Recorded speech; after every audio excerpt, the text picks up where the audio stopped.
This is the Rebel Author Podcast, where we talk about books, business, and occasionally bad words.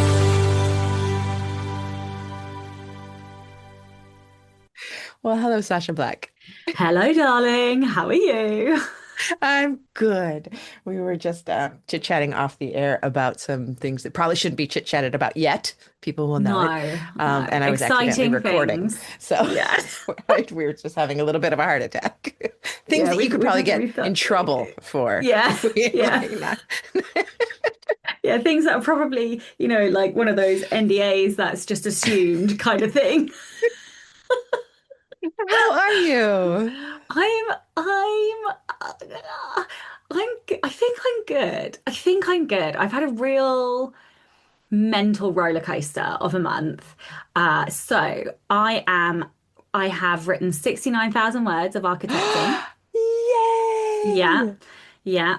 My first draft, I suspect, is going to be hovering between 80 and 85. Oh my So I'm gosh, you're almost so there. close.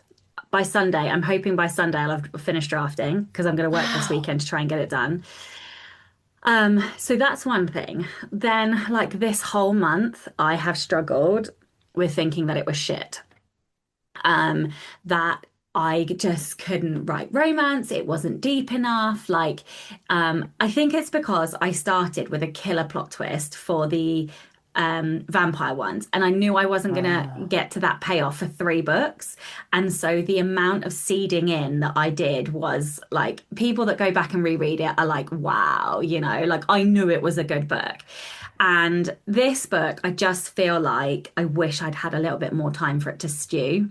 And the irony is it's had a year, and that's longer than I'd give any other book because, I knew I was going to write this last year, and then like I set up a warehouse and did a massive fucking Kickstarter that took up loads of time and just Hmm. didn't anticipate like not having it as the forefront. Anyway, but also the other thing is like it has been a real reminder to me that everything is mindset because I went to the gym and I had a PT session and I got a PB deadlift and I left and I Personal was like, best yeah, yeah, for those of you not in the lingo. Wow. yeah, yeah. And I left the gym and I was like, yeah, I can write well good books.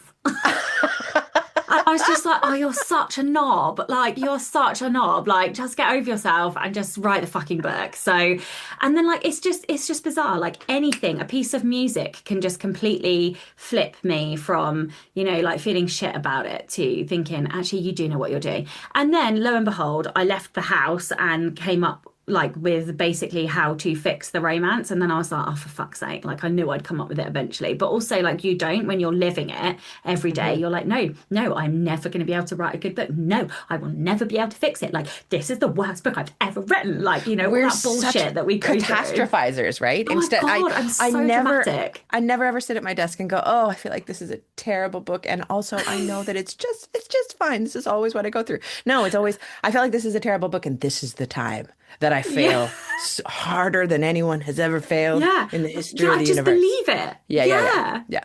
Like You I go, you go really all the do way there. genuinely believe my own bullshit. Like and this is like what, the 23rd, 24th book I've Mhm. written? Like why are you still believing your own bullshit? And you would know to tell anybody else that your voice is your voice is your voice, even if you never fell in love with that book. Your readers would not be able to know. They can't tell because your voice is your voice is your voice. And and but we can't tell ourselves these things. We So can't. the other thing that affected that is Hmm. the thing that we can't talk about. So basically, I will allude to it. So Yes. there is currently an offer on the table for something that is larger than anything I could have possibly imagined to be on the table. And it's not like some of the wild things that you've heard, but it's really fucking big for me. And I didn't sleep Oh for two no. nights. Yeah, literally didn't sleep No. for two nights because I was like, well, that's it. I can't possibly do X that's worthy enough of this thing that I'm being offered. Oh, And I uh-huh. fucking spiraled Well, I hadn't actually hard. put that together, and I don't think it will break any confidentiality to say that it does relate to the book that you're writing. So, oh my God, no pressure. The book is Right? not, you haven't even written the ending yet. Well, I have now. I wrote that today because I was like, I think I need to write the ending. So I wrote the ending and now I've got to smush the pieces together. But yeah, I hadn't at the time written the ending. And I was like, this is not like, I was like, this book is not You would not that. have, if the book was done, if you were like by the end of the second draft or whatever, you wouldn't have lost sleep. You would have been just like, yeah, fuck yeah, yeah, great. Yeah, well, it's funny But because I was yeah, saying if this offer had come in for the vampire books, I'd have been like, yeah, it's worth that and the rest. Do you know what I mean? But like because it wasn't done, because yeah. like I always say this about my writing, like as soon as I send something to the editor, it's dead to me. Like, but up until that moment, it is. I am so fucking precious, and like really petty precious over it. Like, I will be the queen of dramatic over this book until. But then that's it. The second I send it to the editor, it's done. It's out. It's a product. It's no longer mine. I'm no longer precious. Like, I don't give a shit. Like, I will market that motherfucker. Like, Yeah. to Yeah. the Yeah. nth degree. But this has been so. My biggest lesson this month is that I will never ever announce another book until it's drafted. My team are not happy, but it's tough. Like they've all like agreed that it's been too tough mentally on me to Yeah. write this in public. So like I always used to really like sharing word counts like on Hmm. Instagram and stuff. And Hmm. I haven't been able to do that because I felt too much pressure. Whereas Hmm. if people don't know what I'm writing, then I can share it because they haven't, Hmm. they're not invested. I mean, we have like, I don't even know, over 750 physical pre-orders just to ship from the warehouse, and we're still 3 or 4 months out. Like that, that's without Amazon pre-orders. Like it's just like the The pressure stress with just this. like made my stomach hurt. Oh my God. Yeah. And look, I know people get thousands of pre-orders and stuff. So like, you know, it's what one person's stress is, nothing to other people. But It's not this even the number is, of pre-orders. It's the fact that people are thinking about a book that is not doesn't quite exist yet. Yeah. yeah, yeah. And because I hadn't got my mind to the point of thinking what I was writing was good, right? And that was the problem for competition and significance. So this Hmm. has been a real month of lessons and a real month of like, You are yeah, always having months of emotion. lessons. You've had so many lessons. Top five learner. I'm always going to be learning something. And I was thinking, yeah, that's never ever going to change, and that's good. No. It should not change. Yeah. Yeah. But I Wow. never thought I would be bothered by writing in public. Well, and it's true that perhaps in the future you won't mind again. At some point you may turn that corner again and say, "Oh yeah, I care not." But right now you do. And so you'll protect Yeah. that. Yeah. Yeah. The other thing that I have learned, um, so do you recall I wrote what was supposed to be a novella? No, yeah, supposed to be a short Yeah, story yeah. and ended up Hmm. a novel. It ended up at 50K. So this here, I've just got the proofs literally this week. Anyway, I realized that there was absolutely zero pressure on that. Like nobody really knew what I was doing. They all thought I was writing a short story for this Kickstarter. Hmm. And so I just literally packed it full of tropes, like it was all fun, all banter, all ridiculous. And it was like the funnest thing I have written ever. And I think I have to do some more of those, like just absolute zero pressure, fun, shorter things Uh-huh. that so I think I'm going to be palette cleansing. I'm going to do something that nobody knows about. And I'm going to hold on to them as well. So I'm not going to Yeah, yeah. announce, I'm not going to talk about them. I'm going to hold on to them until because I've got an idea for a certain number of them. So I think I'm going to do some, and that's how I'm going to buy myself publishing time to then spend longer on the deeper, more complex books. That is a great idea because you were wanting that time, buying that time. You wanted to have the books in the hole in order to have that, and that would do that. And I was trying to do it with the complex book, and that is just not the way to do it because it Right. does need more time. So I have to buy that time writing shorter things like the fun novella. I've got to stop calling it a novella. It's not bloody novella. It's a full length novel. It's just a short one. Like loads of people publish 50K books and call them novels, Yeah, right? yeah. Or even 40K, I've seen. Yeah. Yeah, Yeah. So it is a 100%. novel. Anyway, I'm out. That's all my lessons. It was a lot. It was a I'm lot. really impressed though that you wrote that much. You said you were going to, and then you did. Yeah. Oh, had I not started last time we spoke? No, I think you had not. I think maybe you had a few words on the page, but not very much. And that because when I asked you what you were going to do, you said, I'm gonna have written this book. And I remember going, ah, yikes. Yeah. I was like, no, no. But yeah, no. So the deadline is Sunday. So I'm hoping that by Sunday I will have done it.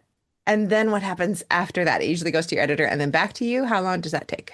Or is it just No, gone? I have two hardcore weeks of editing. Ah, So we go on holiday on July the 21st. So I mm. have to have handed it by the 14th, I think.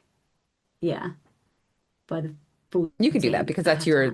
that's your method. You like a fast, hard edit. I do. What I will say is that I think this is going to be the messiest first book I've written in a while. Readers And readers won't care.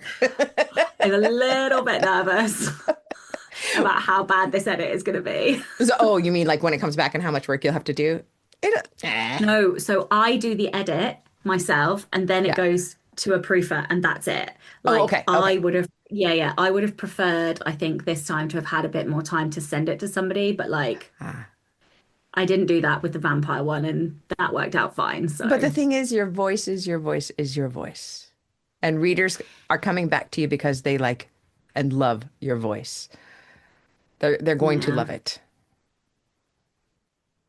Oh, it's so great. And kids, So I will not recommend that you do this at home until you've got a few books under your belt. Don't do what Sasha does. no, well, and also the other thing was I did developmental editing, for a Exactly. Yeah, long yeah, time, yeah. and I also do a lot of my developmental edit in outlining. I always say this to people. No, you do. I That's your first I draft. do. It is, yeah. I like change the book fundamentally at least three times whilst in the Mm. outline. And I actually, on my checklist, I actually say, "Have you changed this book three times?" Because I know that that's how I work. Yeah, no, literally, because I'm like, oh well, if I haven't had this is better. Oh, this is better. I know I haven't done enough editing of the story, Mm. in order to start. So I do, Hmm. like, genuinely, it is unrecognizable three times. Like the Mm. seed is there, the seed of the story is there. But yeah, I do very little like what people would like substantive editing. I do very Hmm. little substantive editing once it's on the page. There's so many people who are jealous of you right now, including a little part of myself. Yeah, but then That's your I method. can't pants. Yeah, Right. exactly. And there's lots of parts of me that would love to be able to do that. And Because I when I think do a full, I've only done a full outline, like, like an outline like yours once, and I have never hated writing a book more. I right, swore I would exactly. never do it. It was absolute misery. Took me like 6 months Yeah. to write a 75,000 word romance. It was Yeah, and I get horrible. jealous that you can just start. I want to just start and I Yeah, can't. but Like I have Activator, remember? Like I oh, want to that's start true. writing that fucking book and I can't. I can't until and sometimes that means I have to wait and wait and wait and wait until Intellection's like, And "Oh no, I've come up with the idea." my activator is It's also really horrible. high and I love it. But that does mean, and this would, just drive you wild, is that in my Scrivener document right now, I've been working on, the book which is now called Curation. That's the one, the historical / contemporary one that I've been working on. I've been working on it in those little 15-minute bursts of fun writing for months now. And I just checked. I have these scenes that I'm working on, and then I have what I call throat clearing. And I just put all the throat clearing in there. And that is all the scenes that I already know and don't care, are going nowhere. They're just never going to go anywhere. It's just me noodling. It's just me pantsing on the page. 25,000 words already in there. Mm, God. Sasha's face just went a little pale. And that's early. Frequently, not always, but frequently a book will end up being 100,000 words, and there will be more than that in the trash of scenes that I haven't used. They're not rewritten. They're not bad that I wrote better. They're just scenes they went somewhere else.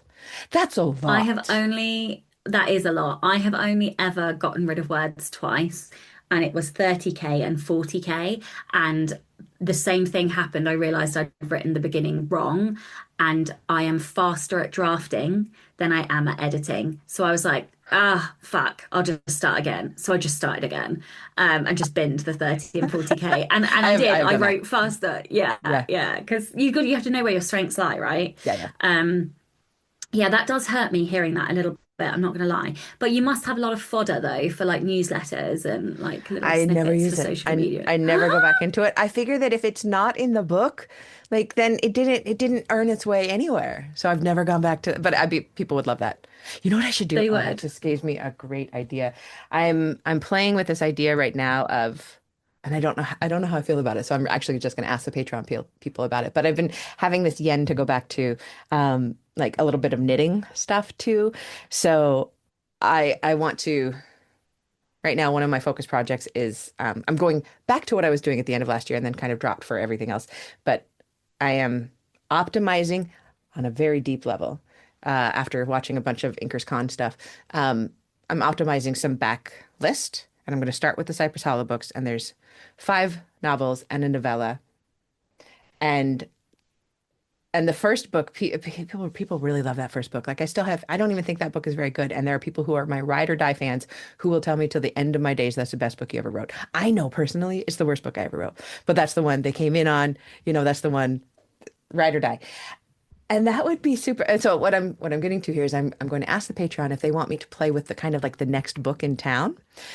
But it would also be fun to go back to that Scrivener file for the very first book, because I'm sure I have it somewhere, and pull out some of those scenes because they're dead enough to me now to play with. Can I tell you what I'm thinking about for the Cypress Hollow books? What do you think about this? I think it's probably a terrible idea, but I'm excited about it, so I don't care. I'm doing things that excite me.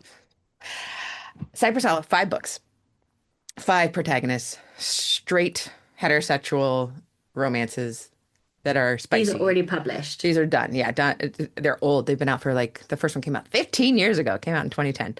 So it's 15 years later in Cypress Hollow. And I don't want to write romance. What if I wrote a straight up women's fiction, Leanne Moriarty style, about like the first 3 women? I think 5 points of view is too many to have, but the first 3 women, Abigail, Fiona, no, Lucy and Cora. And like, what kind of secret have they uncovered, and secrets of the town, and like this person's maybe I'll kill off one of the husbands, he's dying, maybe this person has realized that she's a lesbian and has to I could really wreck romance, but it would be so I'm like, I was all in until you started ruining the HEAs. I was like, oh no, no, no, I no. can't do it, can I? Can't ruin the HEAs. Do they still sell? Yeah, they sell well. Oh, do not fuck with the HEA. Like that is suicide. Do not do that. And sorry, Damn it. I shouldn't No, joke no. about suicide, but you know what I mean? That is not a good move. You're probably no. You're the first person I've told about it, and that actually just put it right into context. But I could write a women's fiction, Leanne Moriarty Yes, you style, could. set in Cypress Yeah. Hollow with those women orbiting. Yes, you could. You could make them side characters Yeah, and and pull helpers out some side and characters and yeah, characters from the earlier original days. books. Yeah, to Yeah, cause I could do that. chaos with. You know Yeah. what is very useful in this? I have noticed that. Have you ever used Google's Notebook, the LL large language model? It's on my to-do list. I heard Joe talking about it at some point, and I really do want to do it for like world building, but I haven't had the headspace to do it yet. The only thing I've done is I've tossed those 5 books in novella into it. But what it can do is just I can ask it questions of it. Basically, I'll be able to ask, can you give me the plot for book number 1? Can you give me all the characters listed in order of what book they appeared in, alphabetical order, and what they do in the book? Like basically, it's going to Maybe act I'll as do that before I start editing. it's going to act as yes, it's going to act as a Bible reader. And you could do that with one book. You could do it in Claude or ChatGPT or whatever your preferred is. But if you're collating a large lot of work, there's more than one book. I'd probably use the Google Notebook. Yeah, but GPT lies sometimes. Don't know if you've noticed that of late. Oh yeah, It's yeah. started to tell Oh lies. And yeah. I'm like, what are you talking about? Like, No, it completely it'll hallucinate. Claude has hallucinated things in my own book. It's like, well, don't, leave out I think the Arctic storyline is pushing it a little bit. There's no Arctic yeah, storyline. My theory about the hallucinations, and it just kind of, I've always thought it was kind of amusing, but the other day I realized that these are large language models. They have been made to create language and make stuff up from the stuff they've been giving. And I just think they're a little bit too eager. I don't blame them for doing it. Like, I want to help this person. I'll just tell them something because I can't find what they're looking for. I'll just tell them yeah. anything. The scary thing is that a lot of older people I've noticed don't know that. And I keep hearing from older people in my real life, like, oh yeah, I use that. I use chat. I use AI for all my medical stuff. And I'll say, no, it lies. And they're like, Oh no, it no. doesn't. Yes, it does. It lies all the time. You must fact check everything. So yes, I would even fact check what it tells me about my books. And I do have an old Bible I can cross-reference for those books. But I could ask it things like, can you give me some ideas about a women's fiction that could happen in this town that won't piss off the readers? Yeah, I can't mess. Oh, wouldn't that be fun Do though I to kill mess off with one the of the HEA? husbands? Just do a lesbian, do a no, okay, yeah, you're right. But then yeah, okay. I'm gonna let that go. You're Yeah, correct. I would not kill off the well, no, don't do it. Don't ruin the HA. If they still sell, you can't. You literally can't. But like Yeah. it's like the one thing. So Katie Robert, was it Katie Robert or was it Sarah Kate? It was one of them. Hmm. So they're both doing second generations now. So Katie Roberts Villains series and Sarah Kate's Salacious Players Club, and they're both doing second generation. And one or other or both of them were saying you can't fuck with the HEA, Yeah. and I was like, oh yeah, no, you can never do that. So it's about the children, and it was Katie, and Katie was saying, how do you fuck people up enough that they're shit at romance at the beginning of the book whilst still having had good parents? Because the Oh parents my can't God. traumatize We them use the because they parents were for part of the everything. HEA. We use them for fucking everything. And so, like, That's that's a real fucking challenge. horrifying. Yeah. Yeah. How do you do that? Oh, what a good question. Okay. All right. So that helps me very much with thinking about that. That's good. But I think I will start, pulling things out of Cypress Hollow, just giving them like recipes and stuff over on the Patreon because I want to do more with that. But one of the things that I got from Inkers Con, which I have not finished going through all of the conference sessions, but it was great. It's the first conference I've been to for a while since I was at like Sky Warren's RAM a while ago. But is that I just have so much product that I'm just sitting on, and I need to get it out in like I want to do translations and I want to do audiobooks for all of them and get them up everywhere and get better everything for everything and get them all up on my You have to Shopify and then manage start. that. I want to. I want to. And my lovely assistant and friend Ed will be listening to this and saying, "No, Rachel, I could do all this." And Ed, we can have a conversation about this. Um, but yes. Why do you want to do it? Are you procrastinating away from the real work? I'm just asking the question. Mm, there's probably a little bit of that, but I also feel like this is a nice blank space right now. Like the next thing that's on my radar is the fix, getting that out in Kickstarter, but I can't do that until all of the Seven Miracles stuff is done. Like I have at least 4 months before I can start doing that. Uh, And what happened to the book that you were writing about the historical lady? that's the one I'm still writing in 15-minute bursts every day. That'll probably take me a year to write. I've never written anything more slowly. Okay. I'm loving it. Oh, okay. But Okay. it's just kind of like my play thing right now, and that's keeping it playful. I have thought here's my thought process, and you can help me with it. But I've thought like if I throw everything into this book and spend 3 months writing it, and then maybe a month editing it, and then send it off to my agent, and she'll send it back, and then it'll take another 3 months to edit from there, and then it'll take another year before she even takes it out. Meanwhile, I'm putting all of my energy into a book that doesn't exist, whereas I need to be working on marketing Seven Miracles, getting the fix out after that, and working on backlist to make money. The thing that came out of Inkers Con for me was this one woman saying like, I am what she was fabulous. I can't even remember her name, but she makes a good. She makes. I think she makes mid six figures. Her goal is always 20 to 30K a month. And that is because she focuses always on income building time spending. And it is an income builder for me to write the next book, but not at the expense. Like I have those three women's fiction books that are my favorite books, some of my favorite books that I ever wrote, that are out of print right now. All I need to do is get a cover for them and put them up. Like they are Right, but out of why do you print. have to do that? Because you're so mean. I hate you.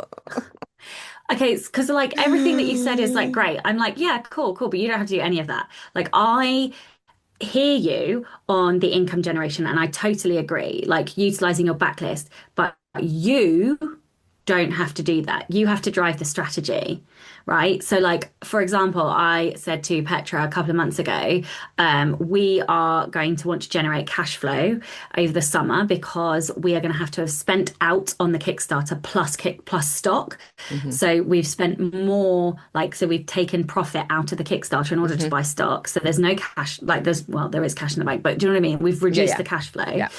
And I was like, we won't be getting any more cash flow until the earliest September. But really, we release Architecty on the 30th of September, which is actually going to mean the end of November. So I was like, we've got to bridge that gap. So I was like, we need to run a sale. And then she was like, okay, cool. Why don't we put stuff up for pre-order, like physical products and merch, because that brings cash in, and then it's for products we know that's on the way. So then we hold the cash, we don't touch the cash, but then we know that if there was an emergency, that cash was in the bank. I haven't had to do any of that.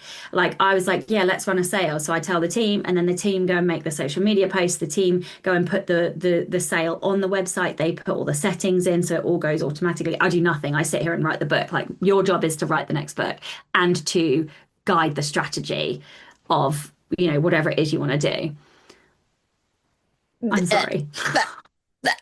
Also, I don't quite have the cash flow to pay for all of that help that it would take. Maybe not all of it, but more than what you are at the minute, Yeah. right? Like Yeah, well, and right now I'm because utilizing Ed. Ed is doing like, stuff that he's creating for himself to do because I'm not giving him anything to do right. So the because he's minute lovely. because you're saying you can't do that, but actually the minute Ed puts a sale on your website and starts promoting it, he's already paying for himself. Hmm. Mm. Right? Oh. Because if you set him on the income generation tasks, then what he is Yeah. doing for you is generating income. Yeah. And all he has to do is generate more than his hourly cost, which Yeah. he will, because Yeah. you have enough product. If you only had one book, he wouldn't, Right. but you That would be don't. You have a impossible. ton of books. Right. So then you just basically need to set up a domino of what can you either put on pre-order, what can you iterate. You don't have to go and find the designer. He could find the designer for you, or he could get into their schedule. Like that's an email, it's a 30-second job. Like that's not, he could do 100 of those in an hour, or I'm exaggerating, but do you know what I mean? Like working with Petra is really, she's absolutely incredible. And it has really taught me what I care about and what I don't care about and what I am willing to let go of in order to create more product or Hmm. create more things that I know will generate more income. Hmm. Like it has, I've really changed in the last year. You really Like I just, have. yeah, I have. Because you always used to be like me and you like to have control of everything. Yeah. Yeah. But you know what's better? Like having control of my time Yeah. and how much Yeah. I can create. Yeah. That is better than doing all the minutia of, like, don't get me wrong, like I will still have overall say on the cover.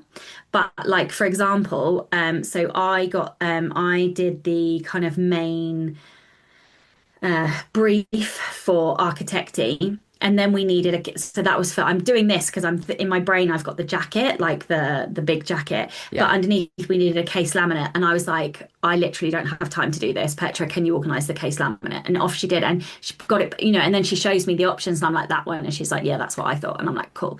So you have to figure out what is actually meaningful to you. But generating income with your backlist is not a you job. That it's you create the we need to do this and this in order to generate the money, and Mm. then Ed can do it. Ed sounds brilliant to me anyway. No, Like, Ed is brilliant. yeah, Yeah. you said enough about him that I'm like, yeah, he could do all of that. Like, you don't need to worry He, about that. he could do anything. Yeah, exactly. And you know it. You fucking know it as well. You're just sticking your feet in the or head in the sand or whatever it is. Yeah. Anyway, I'll stop bullying you now. I love it. I love it. Thank you for that. That is exactly what I needed to hear. So that is what I'm doing. That is where I have been. What else have I been doing? I can't remember. I feel like I've been So getting a lot writing, done. Oh, I know what I did. I yeah. I wrote myself, and I talked about this on the podcast that went out today, but I wrote myself a contract. a contract between the company and the talent. And the company is Rachael Herron Limited, and the talent is Rachael Herron. Because here's the thing, and sorry for people who have to hear this twice, but so Lala was gone for 2 weeks. She had to go to Idaho emergency basis, take care of her dad, who's doing okay, but she just got back last night. But while she was gone, I noticed that I worked differently. I was working a little bit smoother and more easily. I was spending more time like thinking and dreaming and doing the writerly stuff. And then I wouldn't get to the desk until 10. And I took a day off to go hang out with a friend. And I was like, I was just easier on myself. And I was like, well, why is Lala so mean? I gotta like work hard while Lala's around. And of course I realized I'm not working hard when Lala's around. I've always felt like I have to prove my worthiness to someone, anyone. I would work the same. I would still get to the desk and work hard, 8 hours if anyone could see me, if I was observed by anyone. So of course, then that's about me and my worthiness. And so the friend I was talking to about this, she was angry about it. She's like, you need to make yourself a contract. So I did. And the contract basically takes care of me, the talent. It allows me to have vacation time and to have sick time that is built in, and I just get to take it when I want it. It asks me to do 3 hours of deep work, which is about all I can do, like of the deep, like generating work. But it means that I need to be at my desk between 10 and 4:30. I've only hit that like once since I made the contract, but I'm getting closer to it. And it just feels like this beautiful way for me to take myself more seriously and less seriously at the same time. Does that make sense? Yeah, it really does. Like I was listening and I was like, oh my God, there are bits and pieces of this that I love. And there are also bits of me that are like, no, because nobody can tell me what to do, not even me. And for people who might have more of that persistent demand, what is it? PDA, persistent demand for autonomy, which I might. Yeah. It used to be called the other Demand one. avoidance. Yeah, it used to be called persistent demand avoidance, and now they're saying demand for authority. But it might be a little bit nicer to say. But I actually don't have that. I have a persistent demand for acquiescence. If somebody tells me to do something, I'll just do it. I will just hop to. I'm a perfect soldier. There was a while long ago when I was struggling actually to write, I queued up an ALEXA. I won't say it to trigger people, but I queued up a whole ALEXA schedule, and I would say, ALEXA, tell me to write. And she would say, write for 30 minutes, go. And then after 30 minutes, she'd say, it's time for a 5-minute break. And I would stop writing, I'd get around, and then she'd say, it's time to write. And then I would sit down and do it. A robot could tell me what to do, and I will do it. Do you have significance as well as I have competition? no significance. Okay, so you only have So low. competition. Because so the But interesting my thing for competition is me, only like 9. It's pretty low. Still top 10, that's but not that low. You are top 10 yeah. competition. For somebody who's like bottom 5 competition, that's Okay. real high. But in my head, I am competing to be, this is where my worthiness shit comes in. I am competing to be the goodest girl, the best girl. I will always be the best girl. And just to go I real want to deep be for the a second. baddest. Angel and the Devil. That's what we should have called our show. The Yeah. Angel and the We're not Devil. talking about kink though, But, okay? but in that place, I'll join with the devil. But if we're gonna like go deep for a second, I'm taking this like really amazing class from Sarah Baldwin, and it's about the autonomic nervous system, and it's this big long course that I'm taking, and they're talking about your core wounds, all the stuff that we do with our characters, right? And I always bump up against like, why do I not feel worthy? Why do I feel like I have to get everything right? Why do I feel like I have to be perfect? I had loving parents, but then I realized that even my loving parents would always praise me so much when I did great, when I did something great. They would tell me how wonderful I was. And somewhere in along there, I got from that if you're not perfect, if you're not wonderful all the time, then you're actually bad. And they never said that, and I bet they never thought it. But in my head, if I'm not doing everything perfectly, then I must be bad, which is why I'm always trying to prove my worth to myself when observed by doing everything right. And I don't have to do everything right. I don't know. It's been kind of revelatory. Okay. So I'm going to reframe the badness about being watched for you Yeah, as please. somebody who has competition. Okay.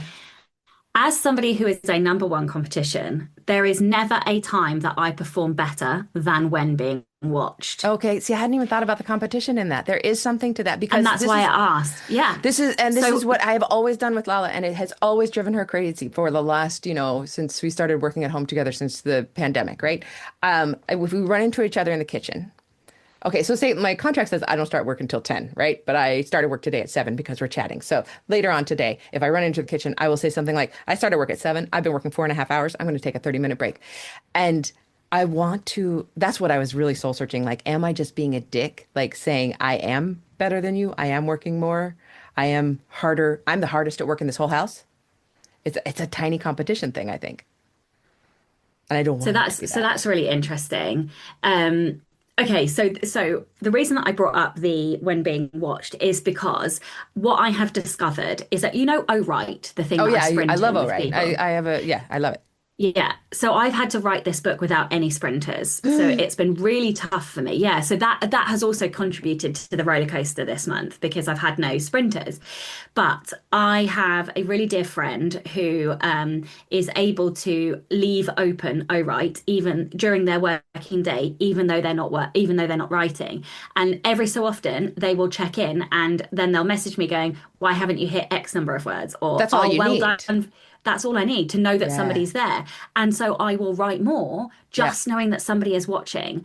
But that's positive, right? That's not a Yeah. negative. That is a positive framing of somebody watching you. So it doesn't necessarily mean that it's bad. No, I don't think Like, I agree with you. I don't think it's a bad thing. However, I have taken it to a toxic place for yes, yes, myself in yeah, that I yeah, can't even take a day off without lambasting myself all day long. And this was a really exciting thing about the contract is that, my friend said, if you get 5 weeks of leave a year and you just want to take a day off, that's a personal day. That's what people do in the business environment. They take a personal day, they take a mental health day, and you can mark it off on your spreadsheet. This comes out of my leave, and then you have no guilt. So I think I really want to lead into this knowledge of myself being observed is hugely helpful. And that's why I love to write yeah, with other people. But yeah, also the knowledge about being observed it can be bad for me yes, sometimes. And yes. knowing the difference between those two times is Yeah. important. Yeah. I just didn't want you to feel like being watched all like 100% of Oh, I it was agree bad, completely. right? And also Yeah. trying to restrict my time at work is a little bit better for me too because I always work faster and better. It's not like I will not do the work that I have to do. I will do probably more of it because I'm trying to limit it to 6 or 7 hours of work a day instead of 8, 9, 10, 11. Yeah. Yeah. Yeah. No, that's really interesting. We're in an interesting position now where I feel like Chloe works harder than me. Yeah. You're the talent. That's okay.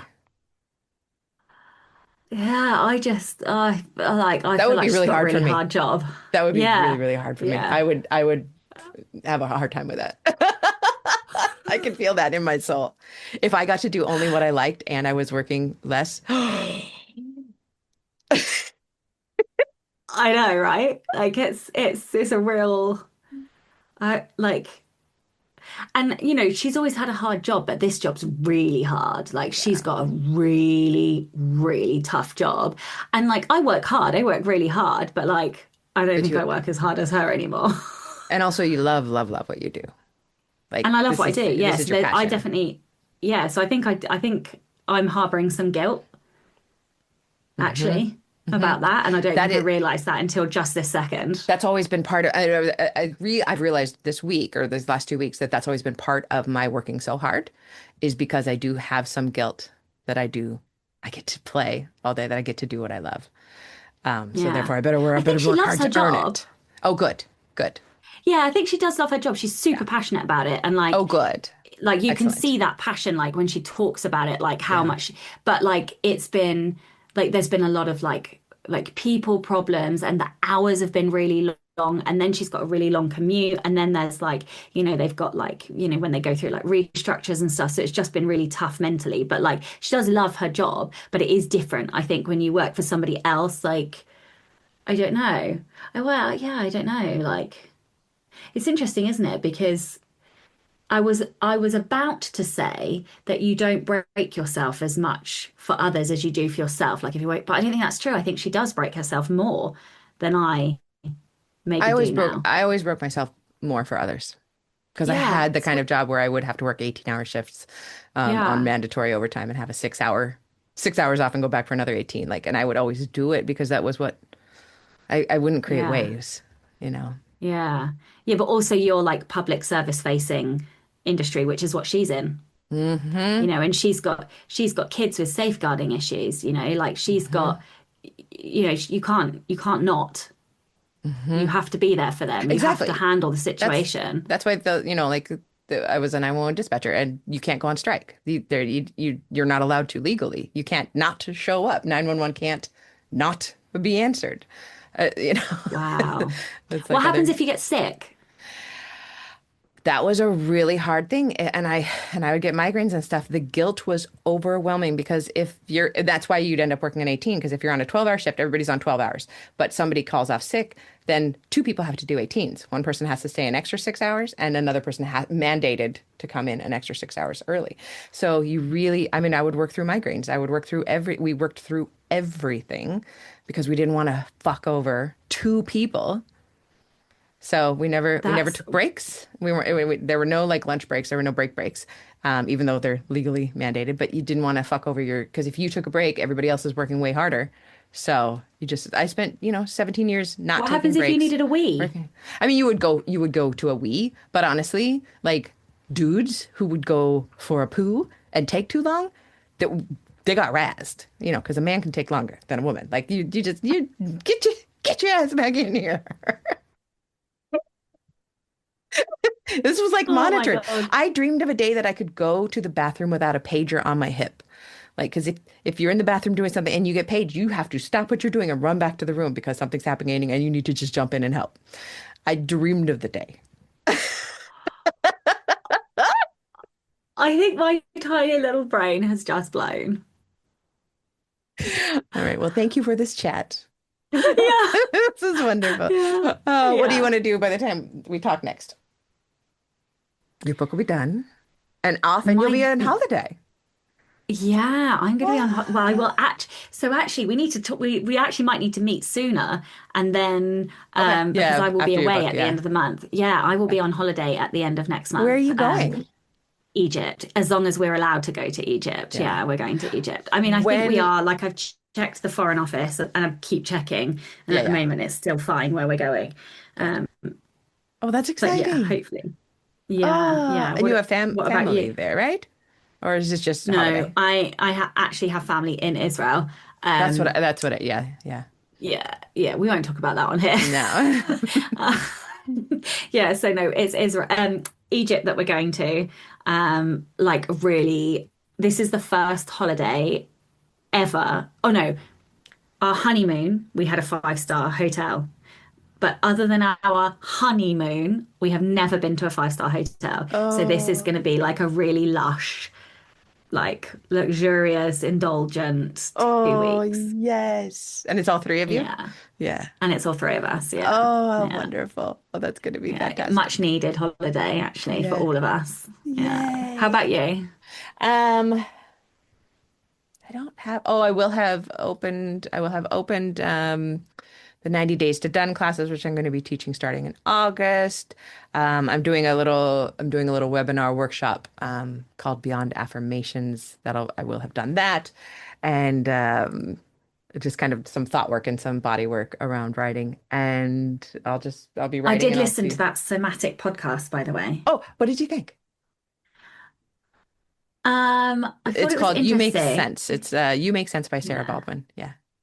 Yeah. I listened to another one that was about the perfectionist, the doer. Mm-hmm. Yeah. Yeah, that's me for sure. Um, I didn't quite understand what it was you were supposed to do to fix it all, though.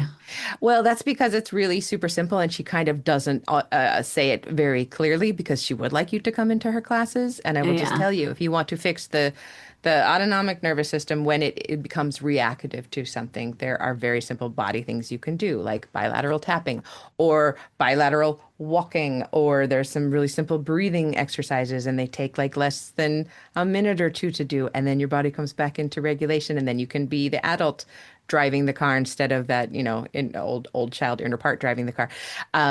So if you ever want like a list of those things, I'll be happy to share them with you. But that's actually what I'm going to share in Beyond Affirmations is the simple, easy. This is not like you need to go to therapy and talk it all out. You could just do a couple of weird things and suddenly you're okay again. Yeah. Mm. So Excellent. if you ever Excellent. want, if you Yeah. ever want Yeah. help with that, I can Thank help you, you. even though I'm not an expert and I don't know what I'm doing. Actually, I do. I'm doing a lot of work. So yeah, that'll be it. Okay, my darling. Thank Amazing. you for this. Alrighty. All right, bye. Bye. Don't forget to tune in and subscribe on your podcatcher. And when you have a moment, please leave a review.